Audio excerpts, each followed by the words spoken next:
ഞാഞ്ഞൂര് പോലുള്ള ഒരുത്തൻ നിന്ന് പ്രസംഗിക്കുക. എന്തെന്നറിയോ? കണ്ട കഷ്ടിച്ച് 10-20 വയസ്സ് അല്ലെ 18-19-20 വയസ്സ് കാണും പ്രസംഗിക്കുക. 2 കാലം കൊണ്ട് നടന്ന് ഈ പ്രിൻസിപ്പൽ കോളേജ് കയറത്തില്ല എന്ന് പറഞ്ഞാൽ അവന്റെ കാല് വിട്ടുവെന്നാണ് അയാളെ. ഇതൊക്കെ പറയാൻ അവന്റെ അച്ഛന്റെ പ്രായത്തെക്കാളും കൂടുതൽ പ്രായമുള്ള ഒരു മനുഷ്യനെയാണ് ഈ പറയുന്നത്. നമുക്കൊന്ന് ആലോചിച്ച് നോക്കാം.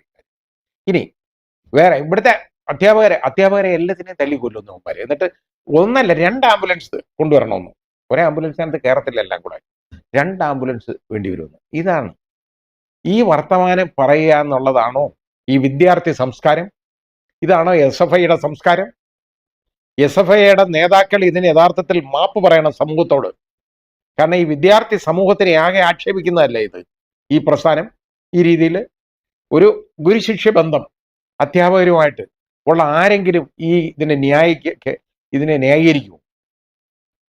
ഇതിന്റെ SFIയുടെ ഏതാണ്ട് തലപ്പത്തിരിക്കുന്നെന്ന് പറയുന്ന ഒരാളിരുന്ന് പുലമ്പുന്നേ എന്തെങ്കിലും കേട്ടു.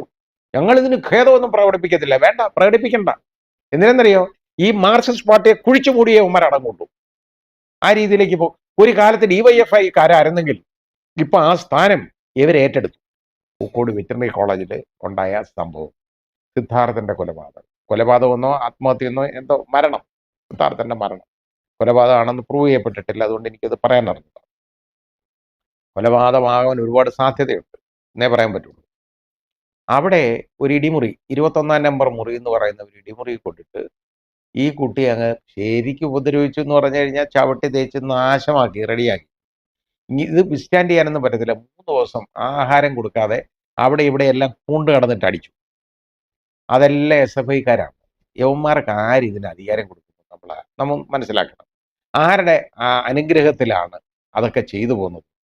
എന്നിട്ട് ഇതിനെ വെള്ളപൂശിക്കൊണ്ട് അവിടുത്തെ ജില്ലാ നേതാവ് CPMന്റെ ഒരു വലിയ ഘോരമായ ഒരു പ്രസംഗം നടത്തി കേട്ടോ. അയാൾക്ക് അവാർഡ് വല്ലതും താമ്രപത്രം പറ്റുമെങ്കിൽ അത് കൊടുക്കണം. കാരണം ഇതിനെ ന്യായീകരിച്ചത് അതാ വേണ്ടത്. എന്തായാലും ശരി, ഈ കുട്ടി സഹായകന്മാരെ അകത്തായി.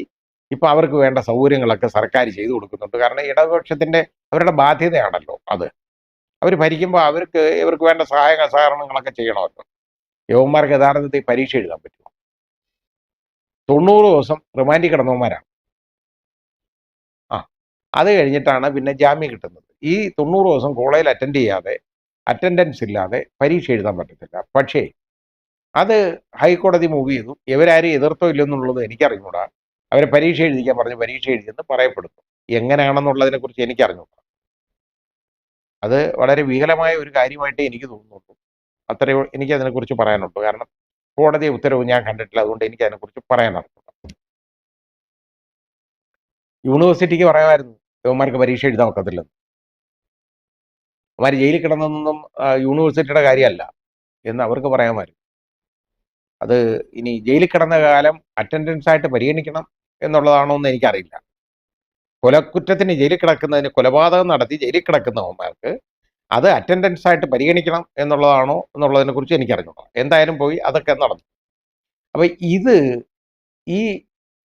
ഈ കൊലപാതകം, അതായത് ഈ സിദ്ധാർത്ഥന്റെ മരണവും ദാരുണ മരണവും അയാളുടെ അച്ഛൻ്റെ അമ്മയുടെയൊക്കെ വിലാപവും അവിടുത്തെ ജില്ലാ നേതാവിൻ്റെ ഈ പറഞ്ഞ ഘോരമായ പ്രസംഗവും തീപ്പൊരി പ്രസംഗവും യഥാർത്ഥത്തിൽ ഈ പാർട്ടിക്ക് ഒരുപാട് ഗുണം ചെയ്തിട്ടുണ്ട് കേട്ടോ.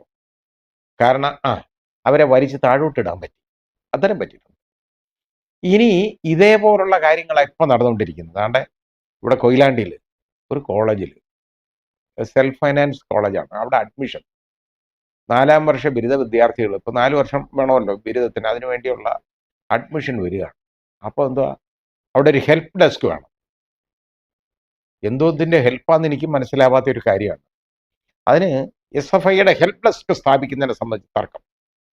എന്തോ ഹെൽപ്പാണെന്ന് എനിക്ക് അറിഞ്ഞൂടാ. ഈ പിള്ളേർ വരുമ്പോൾ യവന്മാരെ പാർട്ടിയിലേക്ക് ചേർക്കണമല്ലോ, യവന്മാരെ സഹാക്കളാക്കണം. അടുത്ത 4 വർഷം യവന്മാരെ വെച്ച് കൃഷി ചെയ്യണം. അതിനുള്ള പണിക്ക് ഇവരുടെ അഡ്രസ്സും കുറിച്ചെടുക്കും, അവരുടെ ഫോൺ നമ്പരും വാങ്ങിക്കും. അതാണ് ഈ ഹെൽപ്പ് ഡെസ്ക്. അല്ലാതെ അവരെ ഹെൽപ്പ് ചെയ്യാൻ വേറെ കാര്യമൊന്നുമില്ല. യവന്മാരല്ല അവരെ പഠിപ്പിക്കുന്നത്, അതിന് അധ്യാപകരുണ്ട്. അതിന് പറഞ്ഞ് ഞങ്ങൾ അവരുടെ സിലബസ് കൊടുക്കും. സിലബസ് അവിടെ നിന്നുമല്ല, യൂണിവേഴ്സിറ്റിയാണ് തീരുമാനിക്കുന്നത്. യവന്മാരല്ല സിലബസ് ഉണ്ടാക്കുന്നത്. കോളേജിൽ നിന്ന് കിട്ടും സിലബസൊക്കെ ആവശ്യത്തിന്. കോളേജ് കലണ്ടർ എന്ന് പറഞ്ഞൊരു സാധനമുണ്ട്, അതിനകത്തുണ്ട് സിലബസ്. അത് കൊടുക്കും. പിന്നെ കോളേജിൽ ബാക്കി സർട്ടിഫിക്കറ്റ്സ് ഒത്തു നോക്കുക എന്നുള്ളതല്ലാതെ പ്രിൻസിപ്പലിനും സ്റ്റാഫിനും പോലും വേറെ ജോലിയില്ല. ഇവരുടെ അഡ്മിഷനൊന്നും അവിടെ അല്ല, നേരത്തെ തന്നെ തീരുമാനിച്ചാണ്, ഇയർ മാർക്ക് ചെയ്ത് ഓരോരുത്തരെ വിട്ടേക്കാണ്. ഇവിടെ അവർ കൊടുത്തേക്കുന്ന ഡോക്യുമെന്റ്സ് ഒക്കെ ക്ലിയർ ആണോ എന്ന് മാത്രം നോക്കുക. അത് ഹെൽപ്പ് ഡെസ്കിന്റെ കാര്യമില്ല, അത് അവർ പ്രിൻസിപ്പൽ ചെയ്തോളും. അങ്ങനെ കൊണ്ടുവന്ന് ഇവിടെ രാഷ്ട്രീയ പ്രവർത്തനമായി പ്രശ്നമാവും എന്ന് കണ്ടപ്പോൾ അവിടുത്തെ പ്രിൻസിപ്പല് ഒരല്പം ബോധമുള്ളവനാണെന്ന് തോന്നുന്നു. അതുകൊണ്ടാണ് അയാൾ ഇതിനെ എതിർത്തു. എതിർത്തപ്പം എന്തുവാ, അയാളെ കയറി എടുത്തിട്ട് അടിച്ചു, നാശമാക്കി. അപ്പോൾ അത് തടയാൻ ചെന്ന ഒരു സ്റ്റാഫിന്റെ നേതാവുണ്ട്, ലീഡറുണ്ട്, ഒരു അധ്യാപകനാണ്, അയാളെ അടിച്ചു, ഉപദ്രവിച്ചു. ഇതെല്ലാം കഴിഞ്ഞ് ദൂരെ എങ്ങാണ്ട് നിന്ന SFIയുടെ ഏരിയ സെക്രട്ടറിക്ക് വലിയ പോസ്റ്റാ അത് കേട്ടോ. SFIയുടെ ഏരിയ സെക്രട്ടറി എന്നൊക്കെ പറഞ്ഞാൽ ആരാ ഈ ലോകത്ത്? നമ്മുടെ ഇന്ത്യൻ പ്രധാനമന്ത്രി പോലെ പോകേണ്ട ആളുകളാണ് അവരൊക്കെ ആ രീതിയിൽ കണക്കാക്കണം. അവന്റെ ചെവി ആരാണ്ട് അടിച്ചു പൊട്ടിക്കുന്നു ആരും. എന്നിട്ട് അതിൻ്റെയൊക്കെ വീഡിയോ കയ്യിലുണ്ടെന്നാണ്.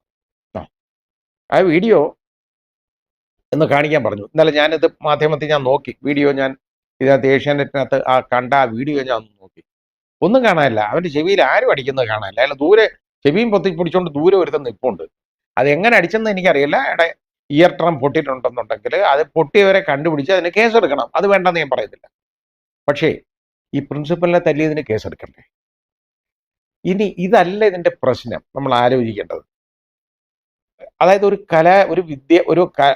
കലാലയത്തിൽ, ഒരു വിദ്യാലയത്തിൽ അതിക്രമിച്ച് കയറുക, അതിന്റെ ഓഫീസിൽ അതിക്രമിച്ച് കയറുക. അതും അവിടെ പഠിക്കുന്നവന്മാരല്ല, വെളിയിൽ നിന്ന് വന്നേക്കുന്ന ആളുകളാണ്. SFIക്കാരെന്നും പറഞ്ഞ് ദൂരെ നിന്ന് വന്നേക്കുന്നവരെ അതിക്രമിച്ച് കയറിയിട്ട് അവിടെ പ്രിൻസിപ്പലിനെ അടിക്കുക, തല്ലുക, അധ്യാപകരെ അടിക്കുക. ഇത് പ്രായമെങ്കിലും ഒന്ന് നോക്കണ്ടേ? എന്നിട്ട് ഇത് ഈ അടി കൊടുത്തു, അതിന് കേസില്ല.